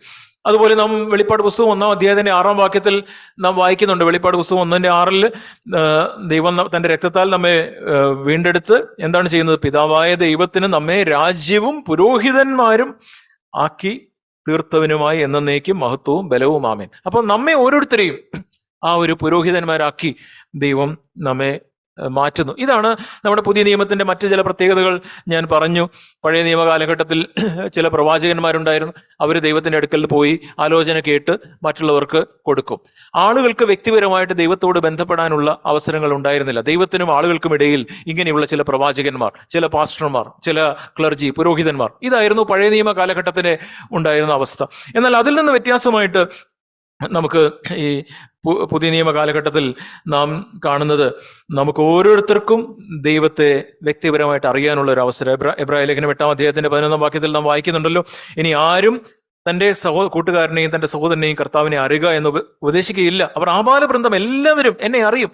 നമുക്ക് ഓരോരുത്തർക്കും വ്യക്തിപരമായിട്ട് അറിയാനുള്ള ഒരു അവസരം ഈ ദൈവം ഈ പുതിയ നിയമ കാലഘട്ടത്തിൽ നമുക്ക് നൽകിയിരിക്കുന്നു. 1 യോഹന്നാൻ 2-ാം അധ്യായത്തിൽ നാം വായിക്കുന്നുണ്ട്. 1 യോഹന്നാൻ 2-ാം അധ്യായത്തിന്റെ 27-ാം വാക്യം, നമുക്ക് പരിശുദ്ധാത്മാവ് നമ്മെ സകല സത്യത്തിലും വഴി നടത്തും. അപ്പോ ചില വ്യക്തികളല്ല നമ്മെ വഴി നടത്തേണ്ടത്, പരിശുദ്ധാത്മാവ്. അപ്പം അവന്റെ അഭിഷേകം തന്നെ നിങ്ങൾക്ക് സകലവും ഉപദേശിച്ചു തരികയാലും അത് പോഷ്കല്ല, സത്യം തന്നെ ആയിരിക്കാലും അത് നിങ്ങളെ ഉപദേശിച്ചതുപോലെ നിങ്ങൾ അവനിൽ വസിപ്പീൻ എന്ന് നാം അവിടെ 1 യോഹന്നാൻ 2-ന്റെ 27-ലും നാം വായിക്കുന്നു. അപ്പോ ഇങ്ങനെയുള്ള ഒരു പുതിയ തുരുത്തിയുടെ ഭാഗമായി തീർന്ന് നാം ഈ പുതിയ വീഞ്ഞിന്റെ ഒരു വളർച്ച നമ്മുടെ ജീവിതത്തിൽ ഉണ്ടാകുവാനായിട്ടാണ് നമുക്ക് ദൈവം നമ്മെക്കുറിച്ച് ആഗ്രഹിക്കുന്നത്. അപ്പൊ നമുക്ക് എന്തുകൊണ്ടാണ്, why should one B part of A church? എന്തിനാണ് നമ്മൾ ഈ ദൈവസഭയിൽ ഇങ്ങനെ ഒരു ഭാഗമായി തീരേണ്ടത്? നാം നേരത്തെ ഈ പറഞ്ഞ പല കാര്യങ്ങളിലും അത് ഉൾപ്പെട്ടിട്ടുണ്ട്. ചിലർ ചിന്തിക്കുന്നത്, എനിക്ക് ഇവിടെയൊക്കെ വരുമ്പോൾ ആൾക്കാർ ചോദിക്കും, അവിടെ സിമെട്രി ഉണ്ടോ? നിങ്ങൾ ഈ കല്യാണമൊക്കെ നടത്തുന്നത് എങ്ങനെയാണ്? ചിലർ ആദ്യം ചോദിക്കുന്നത് ഇങ്ങനെയാണ്, അവിടെ നമുക്ക് ശവം അടക്കാനുള്ള സൗകര്യം ഉണ്ടോ? അവിടെ ഇതുണ്ടോ? അപ്പൊ ഈ കാര്യങ്ങളൊക്കെ ഉണ്ടോ? അതുണ്ടെങ്കിൽ ഓക്കെ, എന്നാ പിന്നെ കുഴപ്പമില്ല. അപ്പൊ എന്തിനാണ് ഇപ്പം ആളുകളപ്പോൾ വരുന്നത്? അപ്പൊ നമുക്കൊരു സോഷ്യൽ കണക്ഷൻ, നമുക്കൊരു സമൂഹം, ആ ഒരു സോഷ്യൽ കണക്ഷൻ വേണം. അവിടെ വിവാഹം നടത്തണമെങ്കിൽ, അടക്കം ചെയ്യണമെങ്കിൽ ഒക്കെ നമുക്കൊരു സ്ഥലം വേണം. അതുകൊണ്ട് നമുക്ക് സഭയിലായിരിക്കാം, സഭയിലേക്ക് പോകാം, സഭയുടെ ഭാഗമാകാം എന്നൊക്കെ ചിന്തിക്കുകയാണെങ്കിൽ ആ ചിന്ത തെറ്റാണ്. അങ്ങനെയല്ല, അതിനുവേണ്ടിയല്ല നാം ദൈവസഭയിൽ ആകേണ്ടത്. അപ്പൊ എന്തിനാണ് നാം ഈ പറഞ്ഞ ഈ പുതിയ വീഞ്ഞ് അല്ലെങ്കിൽ ഈ രൂപാന്തരം നമ്മുടെ ജീവിതത്തിൽ ഉണ്ടാകാനും ആ രൂപാന്തരം നമ്മുടെ ജീവിതത്തിൽ കൂടുതൽ നടക്കാനും അതിന് ഉതകുന്ന ഒരു സ്ഥലം, ഇങ്ങനെയുള്ള നമ്മിൽ യഥാർത്ഥത്തിൽ ഒരു മാറ്റം സംഭവിക്കുന്ന ഒരു റിഹാബിലിറ്റേഷൻ സെന്റർ, അങ്ങനെയുള്ള ഒരു സ്ഥലത്ത് എനിക്ക് വന്ന് എൻ്റെ ജീവിതത്തിൽ, ഞാൻ ഇവിടെയുള്ള മറ്റാളുകളുടെ ജീവിതത്തിൽ അവർക്ക് വ്യത്യാസം വരണം, അവൻ ഇപ്പോഴും ശരിയായിട്ടില്ലല്ലോ, ആളിപ്പോഴും ശരിയായി, അതല്ല, എൻ്റെ ജീവിതം മാറണം എന്നുള്ള ഒരു താല്പര്യത്തോടുകൂടെ നാം ചേർന്ന് വരുന്ന, അതാണ് നാം യഥാർത്ഥത്തിലുള്ള ദൈവസഭയിലേക്ക് ചേരുന്നതിന്റെ ഉദ്ദേശം. അപ്പോൾ ഇങ്ങനെ നമ്മൾ ഈ ദൈവസഭയിലേക്ക് ഒരു ഭാഗമായി തീരുന്നതിന്, ചിലരൊക്കെ ഭാഗമായവരാണ്, ദൈവസഭയുടെ ഭാഗമായി തീരാത്ത ചിലരിവിടെ ഉണ്ട്. ആ ഭാഗമാകാത്തതിന്റെ തടസ്സം എന്താണ്? എന്തുകൊണ്ടാണ് പല ആളുകൾ ഇതൊക്കെ ദൈവവചനത്തിൽ രേഖപ്പെടുത്തിയിട്ടുണ്ടെങ്കിലും ഈ ദൈവസഭയുടെ ഭാഗമായി തീരാത്തത്? അതിന്റെ കാരണം എന്താണ്? നമുക്കറിയാം, പലപ്പോഴും അവര് ഈ ദൈവവചന സത്യങ്ങളെക്കാട്ടിലും ആളുകളെ അല്ലെങ്കിൽ മനുഷ്യരുടെ പാരമ്പര്യത്തെ, മറ്റുള്ളവർ എന്ത് ചിന്തിക്കും, മറ്റുള്ളവർ എന്ത് പറയും, ഈ കാര്യത്തിനാണ് അവർ കൂടുതൽ വില കൊടുക്കുന്നത്. നമ്മൾ ദൈവവചനത്തിൽ നമ്മളത് വായിക്കുന്നുണ്ട്. മർക്കോസ് 7-ാം അധ്യായത്തിന്റെ 6 മുതൽ 9 വരെയുള്ള വാക്യങ്ങൾ കർത്താവ് വളരെ ശക്തമായിട്ട് സംസാരിക്കുന്നു. മർക്കോസ് 7-ന്റെ 6 മുതൽ 9 വരെയുള്ള വാക്യങ്ങൾ. അവൻ അവരോട് ഉത്തരം പറഞ്ഞത്, കപടഭക്തിക്കാരായ നിങ്ങളെക്കുറിച്ച് യെശയ്യാവ് പ്രവചിച്ചത് ശരി. ഈ ജനം അധരം കൊണ്ട് എന്നെ ബഹുമാനിക്കുന്നു, എങ്കിലും അവരുടെ ഹൃദയം എങ്കിൽ നിന്ന് ദൂരത്ത് അകന്നിരിക്കുന്നു. അവരെന്താ ചെയ്യുന്നത്? മാനുഷ്യ കൽപ്പനകളായ ഉപദേശങ്ങളെ അവർ ഉപദേശിക്കുന്നത് കൊണ്ട് എന്നെ വ്യർത്ഥമായി ഭജിക്കുന്നു എന്ന് എഴുതിയിരിക്കുന്നത് പോലെ തന്നെ. എന്നിട്ട് 8-ാം വാക്യത്തിൽ പറയുന്നു, നിങ്ങൾ ദൈവകൽപ്പന വിട്ടുകളഞ്ഞ് മനുഷ്യരുടെ സമ്പ്രദായം പ്രമാണിക്കുന്നു. നിങ്ങളെക്കുറിച്ച് ആരെക്കുറിച്ചെങ്കിലും അങ്ങനെ രേഖപ്പെടുത്തുവാൻ, പറയുവാൻ ഇടയാകുമോ? ഈ സത്യങ്ങൾ നിങ്ങൾക്കറിയാം, പക്ഷേ നിങ്ങൾ ദൈവകൽപ്പന തള്ളിക്കളയുന്നു, ദൈവകൽപ്പന വിട്ടുകളഞ്ഞ് മനുഷ്യരുടെ സമ്പ്രദായം നിങ്ങൾ പ്രമാണിക്കുന്നു. എന്നിട്ട് കർത്താവ് അവരോട് പറയുന്നു, പിന്നെ അവരോട് പറഞ്ഞത്, നിങ്ങളുടെ സമ്പ്രദായം പ്രമാണിപ്പാൻ വേണ്ടി നിങ്ങൾ ദൈവകൽപ്പന തള്ളിക്കളയുന്നത് എന്ത്? അപ്പോ നമുക്ക് ഈ ദൈവകൽപ്പനയെ നമ്മുടെ മനുഷ്യരുടെ പാരമ്പര്യത്തിന്, സമ്പ്രദായത്തിന് വേണ്ടി നമ്മൾ ഒരിക്കലും തള്ളിക്കളയരുത് എന്ന് നമ്മോട് വായിക്കുന്നു. അപ്പൊ അതുകൊണ്ട് നമുക്ക് ഈ ദൈവസഭയുടെ ഒരു ഭാഗമായി തീരണമെങ്കിൽ നമ്മൾ ഒരു വയലൻസ്, നമ്മൾ ദൈവരാജ്യം ബലാത്കാരികൾ അവകാശമാക്കുന്നു എന്ന് നമ്മൾ മത്തായി 11-ാം അധ്യായത്തിന്റെ 12-ാം വാക്യത്തിൽ നമ്മൾ വായിക്കുന്നുണ്ട്. യോഹന്നാൻ സ്നാപകന്റെ നാളുകൾ മുതൽ ഇന്നേ വരെ സ്വർഗരാജ്യത്തെ ബലാത്കാരം ചെയ്യുന്നു, ബലാത്കാരികൾ അതിനെ പിടിച്ചടക്കുന്നു. അപ്പൊ ഈ രീതിയിൽ എനിക്ക് മനുഷ്യന്റെ അഭിപ്രായമല്ല, ആളുകൾ എന്ന് ചിന്തിക്കുന്നതെന്നല്ല, എൻ്റെ ജീവിതത്തിന് ഒരു വ്യത്യാസം വരണം. അതിനായിട്ട് ദൈവമേ, അങ്ങ് ദൈവവചനപ്രകാരം എനിക്ക് കാണിച്ചു തന്നിരിക്കുന്ന ഒരു ദൈവസഭയുടെ ഭാഗമായിട്ട്, ആളുകൾ എന്ത് ചിന്തിച്ചാലും എന്ത് വിചാരിച്ചാലും സാരമില്ല, എനിക്ക് അതിന്റെ ഭാഗമായിട്ട് തീരണം എന്ന് പറഞ്ഞ് നാം ഒരു നിലപാടെടുത്താൽ മാത്രമേ നമുക്ക് ആ രീതിയിൽ മുമ്പോട്ട് പോകാനായിട്ട് കഴിയുകയുള്ളൂ. ഞാൻ അവസാനമായിട്ട് ഇവിടെ പുതുതായിട്ട് വരുന്നവർ മാത്രമല്ല, ദൈവസഭയുടെ ഭാഗമായിട്ട് അനേക വർഷങ്ങളായിട്ടുള്ള പല ആളുകളും ഇവിടെ ഉണ്ട്. അവരുമായിട്ടും ബന്ധപ്പെട്ട ചില കാര്യങ്ങൾ കൂടെ പെട്ടെന്ന് പങ്കുവെച്ച് ഞാൻ നിർത്തട്ടെ. നമുക്ക് ഈ ദൈവസഭയുടെ ഭാഗമായിട്ട് നമ്മൾ കുറെ വർഷങ്ങളായിട്ട് ഇവിടെ ഉണ്ട്. നമുക്ക് ഒരു രൂപാന്തരത്തിന്റെ ഒരു വർഷമായിരിക്കണം ഇത് എന്ന് നമ്മൾ സൂചിപ്പിക്കുകയുണ്ടായി. അപ്പോൾ നമുക്ക് നമ്മെ തന്നെ ഒന്ന് ശോധന ചെയ്യുന്നത് നല്ലതാണ്. നമ്മൾ അനേക വർഷമായിട്ട് നമ്മളിവിടെ ആയിരിക്കുന്നു. നമ്മുടെ ജീവിതത്തിൽ ദൈവം ആഗ്രഹിക്കുന്ന ഒരു വ്യത്യാസം നടക്കുന്നുണ്ടോ? നമ്മുടെ ജീവിതത്തിൽ ഒരു രൂപാന്തരം സംഭവിക്കുന്നുണ്ടോ? ഗലാത്യ ലേഖനം 6-ാം അധ്യായത്തിന്റെ 3-ാം വാക്യം, ഗലാത്യ ലേഖനം 6-ാം അധ്യായത്തിന്റെ 3-ാം വാക്യത്തിൽ നമ്മെക്കുറിച്ച് എന്ത് ചിന്തിക്കുന്നു എന്നുള്ളത് വളരെ പ്രധാനമാണ്. ഇവിടെ പറയുന്നത്, താൻ അല്പനായിരിക്കെ മഹാനാകുന്നു എന്ന് ഒരുത്തൻ നിരൂപിച്ചാൽ തന്നെത്താൻ വഞ്ചിക്കുന്നു. അപ്പോ ഇതെത്ര ശക്തമായ ഒരു വാക്കാണ്. ഒരാൾ ചിന്തിക്കുകയാണ്, ഞാൻ വലിയ ആത്മീയനാണ്, ഞാൻ വലിയ കുഴപ്പമില്ല, ഇവിടെ ഞാൻ കുറെ നാളുകളായിട്ട് ഇവിടെ ഉണ്ട്, ഞാൻ ഇപ്പം കൊള്ളാം, എൻ്റെ വീട്ടിൽ ഞാനാണ് ആദ്യം രക്ഷയിലേക്ക് വന്നത്, അല്ലെങ്കിൽ ഞാനാണ് മറ്റുള്ളവരെ കൊണ്ടുവന്നത്, അല്ലെങ്കിൽ ഈ സഭയിൽ ഞാൻ വന്നിട്ട് ഇത്ര വർഷങ്ങളായി, ഞാൻ കുഴപ്പമില്ല എന്ന് ചിന്തിക്കുന്ന ഒരു വ്യക്തി താൻ അല്പനായിരിക്കെ, പക്ഷെ ദൈവം നോക്കുമ്പോൾ, ദൈവം ഈ ബാഹ്യമായിട്ടുള്ള ഇങ്ങനെയുള്ള ചില കാര്യങ്ങളല്ല ദൈവം നോക്കുന്നത്. അപ്പൊ ദൈവം നോക്കുമ്പോൾ നമുക്ക് ഒരു ആത്മീയ വളർച്ച വന്നിട്ടുണ്ടോ എന്ന് ചോദിക്കുമ്പോൾ, എന്താണ് യഥാർത്ഥത്തിൽ ആത്മീയ വളർച്ച? നമുക്കൊക്കെ പലപ്പോഴും അറിയാമായിരിക്കും, എന്നാലും യഥാർത്ഥത്തിൽ ആത്മീയ വളർച്ച എന്ന് പറഞ്ഞാൽ എന്താണ്? അത് ഞാൻ ചോദിക്കാം. ആത്മീയ വളർച്ച എന്ന അല്ലാത്ത ചില കാര്യങ്ങൾ, വേദപുസ്തക ജ്ഞാനത്തിൽ അല്ലെങ്കിൽ ഡോക്ട്രിൻ, തിയോളജിയിലുള്ള അറിവിലുള്ള ഒരു വളർച്ചയാണോ ആത്മീയ വളർച്ച? നിങ്ങൾക്കറിയാം, അല്ല. പിന്നെ എന്താണ്? പ്രസംഗിക്കാനും പാടുവാനും ഒക്കെയുള്ള ഒരു കഴിവ്, അതൊക്കെ നന്നായിട്ട് വരുന്നുണ്ട്, അതാണോ ആത്മീയ വളർച്ച? അല്ല, അതുമല്ല. പിന്നെ വളരെയധികം ആത്മീയ പ്രവർത്തികളൊക്കെ ചെയ്യുന്നുണ്ട്, അവൾ ചെയ്യുന്നു, ഈ ഇന്ന പ്രവൃത്തി ചെയ്യുന്നു, ഈ കാര്യങ്ങൾ ചെയ്യുന്നു, കോൺഫറൻസിന് എല്ലാ കാര്യങ്ങളും ചെയ്യുന്നു, ഞാൻ സുവിശേഷീകരണം ചെയ്യുന്നു. ഈ പ്രവൃത്തികൾ ചെയ്യുന്നതാണോ ആത്മീയ വളർച്ച? പാഠകത്തോടുകൂടെ പല കാര്യങ്ങൾ ചെയ്യും, അതാണോ ആത്മീയ വളർച്ച? ഇതൊന്നുമല്ല ആത്മീയ വളർച്ച. അപ്പൊ ആത്മീയ വളർച്ച, നമ്മളിവിടെ ഈ സഭയിൽ വരികയും നിങ്ങൾ ദൈവവചനം കേൾക്കുകയും ചെയ്തിട്ടുള്ളവരാണെങ്കിൽ നിങ്ങൾക്കറിയാം, ആത്മീയ വളർച്ച എന്ന് പറയുന്നത് നമ്മുടെ ആന്തരിക ജീവിതത്തിൽ ഉണ്ടാവുന്ന ഒരു വ്യത്യാസമാണ്, നമ്മുടെ ആന്തരിക ജീവിതത്തിൽ ഉണ്ടാവുന്ന ഒരു മാറ്റമാണ്. അല്ലെങ്കിൽ ദൈവത്തോടുള്ള സ്നേഹത്തിലും സഹോദരി സഹോദരന്മാരുള്ള സ്നേഹത്തിലും ഉള്ള ഒരു വർധനയാണ്. അല്ലെങ്കിൽ ആത്മീയ വളർച്ച എന്ന് പറയുമ്പോൾ നമ്മെ തന്നെ വിധിക്കുന്നതിൽ നാം കാണിക്കുന്ന ഒരു തീവ്രതയാണ്. മറ്റുള്ളവരെ വിധിക്കുന്നതിലല്ല, എൻ്റെ കുറവിനെ കാണാനായിട്ട് ഞാൻ എന്നെ തന്നെ വിധിക്കുക, നമ്മെ തന്നെ വിധിക്കുകയും ഒരു നല്ല മനസാക്ഷി സൂക്ഷിക്കാനുള്ള ആഗ്രഹത്തിലുള്ള ഒരു വളർച്ചയാണ്. അല്ലെങ്കിൽ താഴ്മയിലും നുറുക്കത്തിലുമുള്ള ഒരു വളർച്ചയാണ്. നമുക്ക് കൂടുതൽ ഞാൻ താഴ്മയായി, കർത്താവെ ഞാൻ വേണ്ടുവണ്ണം ആയിട്ടില്ല എന്നുള്ള ഒരു ബോധം, ഞാൻ കുഴപ്പമില്ല എന്ന ചിന്തയ്ക്ക് പകരം കർത്താവെ ഞാൻ കുറവുള്ളവനാണ്, കർത്താവെ ഞാൻ വേണ്ടുവണ്ണം ആയിട്ടില്ല എന്നുള്ളൊരു ചിന്ത താഴ്മയിലും നുറുക്കത്തിലും ഉള്ള ഒരു വളർച്ചയാണ്.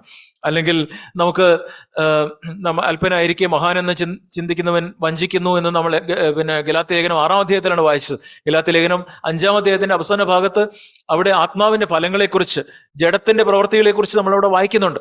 അപ്പോ നമ്മുടെ ജീവിതത്തിൽ നിന്ന് ജഡത്തിന്റെ പ്രവൃത്തികൾ മാറി ആത്മാവിന്റെ ഫലം നമ്മുടെ ജീവിതത്തിൽ ഉരുവാകുന്നതാണ് ആത്മീക വളർച്ച എന്ന് നമുക്ക് പറയാം. അല്ലെങ്കിൽ നമുക്ക് പറയാം, നമ്മുടെ ജീവിതത്തിലുള്ള ആന്തരികമായ വിശുദ്ധി, നമ്മുടെ ജീവിതത്തിൽ നമ്മുടെ കോപത്തിൽ നിന്ന് നമുക്ക് കൂടുതൽ സ്വാതന്ത്ര്യം ലഭിക്കുന്നു, നമ്മുടെ മോഹത്തിൽ നിന്ന് നമുക്ക് കൂടുതൽ സ്വാതന്ത്ര്യം ലഭിക്കുന്നു, നമ്മുടെ അസൂയയിൽ നിന്ന്, നമ്മുടെ പരദൂഷണം പറയുന്ന സ്വഭാവത്തിൽ നിന്ന്, ഞാൻ വലിയവനാണെന്നുള്ള നിഗള ചിന്തയിൽ നിന്ന് നമുക്ക് മാറ്റമുണ്ടാവുന്നു. അതാണ് ആത്മീക വളർച്ച. അല്ലെങ്കിൽ നമുക്ക് പറയാം, ആത്മീക വളർച്ച എന്ന് പറയുമ്പോൾ ഞാൻ എൻ്റെ കാഴ്ചയിൽ, എന്നെക്കുറിച്ച് തന്നെയുള്ള ചിന്തയിൽ ഞാൻ ചെറിയവനായി മാറുന്നു, ഞാൻ കൂടുതൽ ചെറിയവനായിട്ട് മാറുന്നു.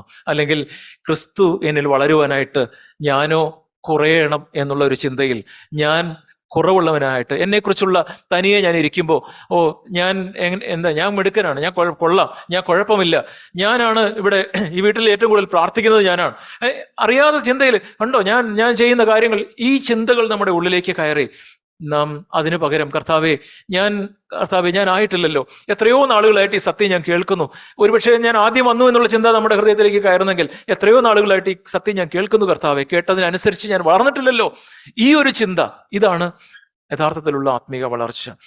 നമ്മിൽ ഈ ദൈവസഭയിലേക്ക് വരുമ്പോൾ പലരും എനിക്ക് ആത്മീക അനുഗ്രഹം വേണമെന്ന് പറഞ്ഞു വരുന്നവരാണ്. എനിക്ക് അനുഗ്രഹം വേണം. യഥാർത്ഥത്തിൽ നമ്മുടെ ക്രിസ്തീയ സഭയിൽ നമ്മുടെ ചുറ്റിനും യഥാർത്ഥത്തിലുള്ള അനുഗ്രഹം എന്ന് പറയുന്നത് എന്താണ്? യഥാർത്ഥത്തിലുള്ള അനുഗ്രഹം എന്ന് പറയുന്നത് ഈ ഒരു ജീവിതം നമ്മുടെ ജീവിതത്തിൽ കൂടുതൽ കൂടുതൽ ഉണ്ടാവുക എന്നുള്ളതാണ് യഥാർത്ഥത്തിലുള്ള അനുഗ്രഹം. നമ്മുടെ ആത്മീയ ജീവിതത്തിൽ ഉണ്ടാകുന്ന ഒരു വ്യത്യാസം, ദൈവം നമ്മെ മാറ്റുന്നു എന്നുള്ളതാണ് യഥാർത്ഥത്തിലുള്ള ഒരു അനുഗ്രഹം. അല്ലാതെ അതൊരു മെറ്റീരിയൽ, അല്ലെങ്കിൽ നമ്മുടെ ഇവിടെ വന്നു, ഞാൻ ഈ ചർച്ചിൽ വന്നു, ഇപ്പൊ എൻ്റെ എല്ലാ സാമ്പത്തികമായിട്ടെല്ലാം ഞാനിപ്പോ അടിക്കടി അഭിവൃദ്ധി, ഞാൻ ഇവിടെ ഈ ചർച്ചിന്റെ ഭാഗമായി തീർന്നു, ഇപ്പൊ എൻ്റെ രോഗവും അസുഖങ്ങളും ഒക്കെ മാറി, ഞാൻ യേശുവിന്റെ അടുക്കിലേക്ക് വന്നു, ഇതല്ല നമുക്കുണ്ടാകുന്ന യഥാർത്ഥത്തിലുള്ള ഒരു അനുഗ്രഹം.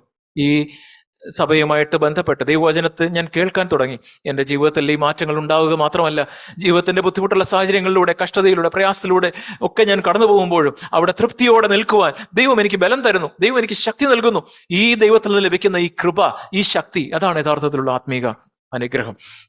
അവസാനമായിട്ട് ഇവിടെ ഈ സഭയിൽ നിൽക്കുന്ന ആളുകൾ നമുക്ക് യഥാർത്ഥത്തിലുള്ള സ്നേഹം എന്താണ് എന്നുള്ളതിനെ കുറിച്ച് നമുക്കൊരു കാഴ്ചപ്പാടുണ്ടാവണം. പലപ്പോഴും നമ്മൾ ആളുകൾ വരുമ്പോൾ നമ്മൾ ചിന്തിക്കുന്നത്, എന്നെ എപ്പോഴും ഇതിനെ സ്നേഹിക്കും, എനിക്ക് എപ്പോഴും അതെ. പുതുതായിട്ട് നമ്മൾ വരുമ്പോൾ കുഞ്ഞുങ്ങളൊക്കെ വീട്ടിലേക്ക് വരുമ്പോൾ കുഞ്ഞുങ്ങളോട് നമ്മൾ ഒത്തിരി സ്നേഹം അവരോട് പ്രകടിപ്പിക്കാറുണ്ട്. നമ്മൾ കുഞ്ഞുങ്ങൾക്ക് എപ്പോഴും നമ്മൾ ചോക്ലേറ്റ് ഒക്കെ കൊടുക്കും, പല കാര്യങ്ങൾ അവരെ സന്തോഷിപ്പിക്കാനായിട്ട് പല കാര്യങ്ങൾ ചെയ്യും. എന്നാൽ നമ്മൾ ആത്മീയമായിട്ട് വളരുമ്പോൾ ദൈവം നമുക്ക് ഇങ്ങനെയുള്ള ചോക്ലേറ്റും മധുരവും മാത്രമല്ല, ആ കുഞ്ഞുങ്ങൾ വളരുമ്പോൾ അവരുടെ വളർച്ചയ്ക്ക് ആവശ്യമായിട്ടുള്ള കയ്പും ചീരയും വെജിറ്റബിൾസും ഒക്കെ അവർക്ക് കൊടുക്കുന്നത് പോലെ ദൈവസഭയിലും നമുക്ക് സ്നേഹത്തിൽ ചിലപ്പോൾ നമ്മോട് ചില സത്യങ്ങൾ സംസാരിക്കും. ഈ കാര്യങ്ങൾ നമ്മൾ ശരിയാക്കണം, ഈ കാര്യങ്ങൾക്ക് ഒരു മാറ്റം വരണം. ദൈവം നമ്മോട് വ്യക്തിപരമായിട്ട് ഇടപെടും, ദൈവം വ്യക്തികളിലൂടെ നമ്മോട് സംസാരിക്കും, സാഹചര്യങ്ങളിലൂടെ നമ്മോട് സംസാരിക്കുമ്പോൾ ചിലപ്പോൾ നമുക്ക് കേൾക്കാൻ അത്ര രസം തോന്നില്ല, നമുക്ക് അത്ര ഇഷ്ടം തോന്നില്ല. പക്ഷേ എൻ്റെ ആത്മീക ഗുണത്തിനായിട്ട് ആണ്. അവിടെയും ദൈവത്തിന്റെ സ്നേഹത്തെ നമുക്ക് കാണാനായിട്ട് കഴിയണം. അല്ലാതെ ഇങ്ങനെയുള്ള കാര്യങ്ങൾ മാത്രം നമ്മൾ സ്നേഹത്തെ കണ്ടാൽ നമുക്കൊരിക്കലും ഈ ഒരു ആത്മീക വളർച്ച നമുക്ക് പ്രാപിക്കാനായിട്ട് കഴിയുകയില്ല. അല്ലെങ്കിൽ നാം യഥാർത്ഥത്തിൽ നമ്മൾ എബ്രായ ലേഖനം 12-ാം അധ്യായത്തിൽ പിതാവിന്റെ സ്നേഹത്തെക്കുറിച്ച് നാം വായിക്കുന്നുണ്ട്. ദൈവം ആരെയാണ്? അവൻ താൻ സ്നേഹിക്കുന്ന മകനെയാണ് ദൈവം ശിക്ഷണത്തിലൂടെ കടത്തിവിടുന്നത്. സ്നേഹിക്കുന്ന മകനെയാണ് ദൈവം ശിക്ഷണത്തിലൂടെ കടത്തിവിടുന്നത്. അതുകൊണ്ട് നിങ്ങൾ ക്ഷീണിച്ച് മടുത്തു പോകരുതെന്നൊക്കെ എബ്രായ ലേഖനം 12-ാം അധ്യായം നിങ്ങൾക്ക് സമയമുള്ളപ്പോൾ ആ ഭാഗങ്ങൾ നിങ്ങൾക്ക് വായിച്ചു നോക്കാവുന്നതാണ്. നമ്മൾ നേരത്തെ സൂചിപ്പിച്ച ഒരു വാക്യം എഫെസ്യ ലേഖനം 4-ാം അധ്യായത്തിന്റെ 15-ാം വാക്യം, സ്നേഹത്തിൽ സത്യം സംസാരിച്ചുകൊണ്ട് ക്രിസ്തു എന്ന സകലത്തിലും വളരുവാനായിട്ട് ഇടയാകണം. അപ്പൊ നമുക്ക് ഇങ്ങനെയുള്ള ഒരു ജസ്റ്റ് എക്സ്റ്റേണൽ ആയിട്ടുള്ള ചില സ്നേഹം മാത്രമല്ല, ഈ ദൈവസഭയിൽ വന്ന് കർത്താവെ എന്നെ അങ്ങ് പണിയണമേ, അതിനായിട്ട് ആവശ്യമുള്ള എനിക്ക് എപ്പോഴും മധുരമുള്ളത് മാത്രമല്ല, എനിക്ക് കട്ടിയായിട്ടുള്ള ആഹാരവും എന്നെ രൂപാന്തരപ്പെടുത്തുന്ന തിരുത്തലുകളും ശാസനകളും എല്ലാം അങ്ങയുടെ സ്നേഹത്തിന്റെ കരങ്ങളിൽ നിന്ന് ഞാൻ സ്വീകരിക്കുന്നു എന്നുള്ള ഒരു മനോഭാവത്തോടെ ഉണ്ടെങ്കിൽ മാത്രമേ നമുക്ക് വളരുവാനായിട്ട് കഴിയുള്ളൂ. അപ്പോൾ സഭയിൽ കുറച്ച് നാളുകളായിട്ട് വരുന്ന പ്രിയ സൗരസവന്മാരെ, നമുക്ക് ദൈവം ആഗ്രഹിക്കുന്ന ഈ ഒരു മേഖലയിൽ ഈ തരത്തിലുള്ള ഒരു വളർച്ച നമുക്കുണ്ടാവുന്നുണ്ടോ? ഇല്ലെങ്കിൽ നമുക്ക് ഈ പുതിയ വർഷം കർത്താവെ എനിക്ക് ഈ ഒരു രൂപാന്തരം, ഈ ഒരു വളർച്ച ക്രിസ്തു എന്ന തലയോളം കർത്താവെ വളരുവാനായിട്ട് ഞാൻ ആഗ്രഹിക്കുന്നു, എന്നെ തന്നെ അതിനായിട്ട് സമർപ്പിക്കുന്നു എന്ന് നമുക്കും പറയാം. C.T. സ്റ്റഡ് എന്ന് പറയുന്ന ഒരു ദൈവദാസനുണ്ട്. അദ്ദേഹം ഒരു മിഷണറി ആയിരുന്നു. അദ്ദേഹം ഒരു ക്രിക്കറ്ററായിരുന്നു. ചെറുപ്പക്കാർക്കൊക്കെ അദ്ദേഹത്തെ താല്പര്യമായിരിക്കും. അദ്ദേഹം ഒരു നല്ല ക്രിക്കറ്ററായിരുന്നു. ക്രിക്കറ്ററായിട്ട് അദ്ദേഹം അതെല്ലാം വിട്ട് ഒരു മിഷണറി ആയിട്ട് പോയ ഒരു വ്യക്തിയാണ് C.T. സ്റ്റഡ്. അപ്പൊ C.T. സ്റ്റഡ് ഒരു അത്ലറ്റും ക്രിക്കറ്റ് കളിക്കാരനും ഒക്കെ ആയിരുന്നുകൊണ്ട് അദ്ദേഹം ഈ ക്രിസ്തീയ ജീവിതത്തിലേക്ക് വന്ന് ഇങ്ങനെ ആളുകളെയൊക്കെ നോക്കുമ്പോൾ പലരും വളരെ ഉദാസീനമായിട്ട് ഒരു ഉത്സാഹവും ഇല്ലാതെ ഇങ്ങനെ ഇരിക്കുന്നത് കാണുമ്പോൾ അദ്ദേഹം ഒരിക്കൽ ഒരു ചെറിയ കൊച്ചു ലേഖനം എഴുതി. അതിന്റെ പേര് ഇങ്ങനെയാണ്, ചോക്ലേറ്റ് ക്രിസ്ത്യൻ എന്നാണ് അദ്ദേഹം എഴുതിയത്. അപ്പോൾ ചോക്ലേറ്റ് ക്രിസ്ത്യൻ എന്ന് പറഞ്ഞ് അദ്ദേഹം എഴുതിയപ്പോൾ അദ്ദേഹം അതിനകത്ത് ഞാൻ അതിന്റെ ഒരു കോറസ് പോലെ ഒരു പാട്ട് പോലെയാണ് എഴുതിയത്. അതിന്റെ കോറസ് മാത്രം ഞാൻ വായിക്കാം. ഇങ്ങനെയാണ്: round and round the nursery let us ambulate, sugar and spice and all that's nice must be on our slate. അപ്പൊ എപ്പോഴും നമുക്കിങ്ങനെ കുഞ്ഞുങ്ങളെ പോലെ എപ്പോഴും മറ്റുള്ളവർ നമ്മെ താലോലിക്കുന്ന, മറ്റുള്ളവർ നമ്മെ ആശ്വസിപ്പിക്കുന്ന, എപ്പോഴും നല്ല മധുരം ഒക്കെ നമുക്ക് കിട്ടുന്ന അങ്ങനെയുള്ള ഒരു ജീവിതം, എപ്പോഴും ഞാൻ അങ്ങനെ ഒരു ശിശുവായിട്ട് ഇങ്ങനെ ഒരു നഴ്സറിയിൽ ലഭിക്കുന്ന പരിചരണം പോലെ എനിക്ക് മുമ്പോട്ട് പോകാം എന്നുള്ളതാണ് ഒരു ചോക്ലേറ്റ് ക്രിസ്ത്യന്റെ ഈ പാട്ടിന്റെ കോറസ് എന്നാണ് അദ്ദേഹം പറഞ്ഞത്. വേറെ പല സ്റ്റാൻസുകളുണ്ട്. നിങ്ങൾക്ക് എപ്പോഴെങ്കിലും ഈ ചോക്ലേറ്റ് ക്രിസ്ത്യൻ എന്നുള്ള C.T. സ്റ്റഡിന്റെ ആ ഒരു ലേഖനം നിങ്ങൾക്ക് വായിച്ചു നോക്കാവുന്നതാണ്. നമുക്ക് ഇന്ന് രാവിലെ ഈ കേട്ട ദൈവവചനത്തിന് മുമ്പാകെ നമുക്ക് നമ്മെ തന്നെ ദൈവകരങ്ങളിൽ നമുക്ക് സമർപ്പിക്കുകയും കർത്താവിന്റെ കരങ്ങൾ നമ്മെ ഏൽപ്പിച്ച്, കർത്താവെ എനിക്ക് ഈ ഒരു പുതിയ വർഷം, ഇന്ന് പുതുതായിട്ട് വരുന്നവരാണെങ്കിൽ നിങ്ങൾ ആ രീതിയിൽ യേശുവിനെ രക്ഷിതാവായി സ്വീകരിച്ച് ഒരു നിലപാടെടുത്ത് ദൈവസഭയുടെ മറ്റ് പാരമ്പര്യങ്ങൾക്ക് അതീതമായി അതിനൊക്കെ അപ്പുറത്ത് കർത്താവെ അങ്ങ് എന്നെ സ്നേഹിച്ച്, സഭ അങ്ങയുടെ ഹൃദയത്തിൽ ഏറ്റവും പ്രഷ്യസ് ആണല്ലോ, എന്നെ സ്നേഹിച്ച് കർത്താവെ അങ്ങേ തന്നെ നൽകിയല്ലോ, ഞാനും കർത്താവെ എൻ്റെ മാനുഷിക പാരമ്പര്യങ്ങളൊക്കെ വിട്ട് ഒരു നിലപാടെടുത്ത് അങ്ങയുടെ അടുക്കലേക്ക് ഞാൻ വരുന്നു എന്ന് പറഞ്ഞ് ദൈവത്തിന്റെ ഒരു സഭയുടെ ഭാഗമായിട്ട് ഈ ഒരു പണിയിൽ നിൽക്കുവാനായിട്ട് ദൈവം നിങ്ങൾക്ക് അവസരം നൽകട്ടെ. ദൈവസഭയിൽ അനേക വർഷങ്ങളായിട്ട് നിൽക്കുന്ന നമുക്ക് നമ്മെ തന്നെ ശോധന ചെയ്ത്, കർത്താവെ ഈ ഒരു പുതിയ വർഷം യഥാർത്ഥത്തിലുള്ള ഒരു ആത്മീക പുരോഗതി, കർത്താവെ യഥാർത്ഥത്തിലുള്ള ഒരു വ്യത്യാസം എൻ്റെ ജീവിതത്തിൽ ഉണ്ടാകുവാനായിട്ട് ഞാൻ ആഗ്രഹിക്കുന്നു, അതിനായിട്ട് എന്നെ തന്നെ സമർപ്പിക്കുന്നു എന്ന് നമുക്കും ദൈവത്തോട് പറയാം. നമുക്ക് ആ രീതിയിൽ നമുക്ക് ദൈവകരങ്ങളിലേക്ക് നമ്മെ സമർപ്പിക്കാം.